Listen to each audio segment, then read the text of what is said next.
Ordinary government documents, like this slave register, offer clues about extraordinary lives. Historians talk about reading against the grain, which means using documents to find meaning that wasn't necessarily intended by the person who created the document. We can look at the slave registers from the Western Cape as an example of how to do this. Let's look at what's typical about Willem Nicholas van der Merwe's slave register. To start, his name is written in big letters at the top of the document. After he died, a government clerk added his widow's name. This shows the government's interest in keeping track of registering property.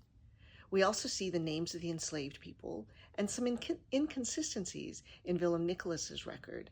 A man originally recorded as Felice shows up as Achilles in the trial documents of the slave rebels. Similarly, Ontong appears in those records as Antony.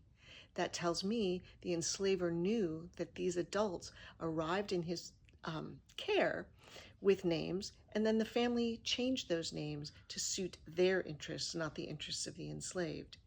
We can also see enslaved people moving through settler families. After Willem Nicholas died, the ownership of his slaves transferred to his widow. When his widow Elsie remarried, the ownership transferred further to her new husband. These glimpses of ordinary lives were not the original purpose of creating the slave registers.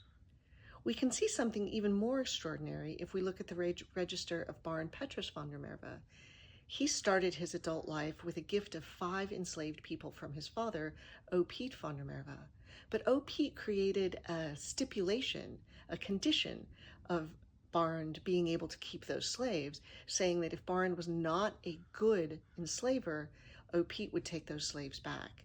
I haven't seen a condition like this in any other document except for 5 other slaves that O. Piet gave to one of Barend's brothers. So it seems like O. Piet did not think that Barend and his brother were likely to be very good caretakers of enslaved people.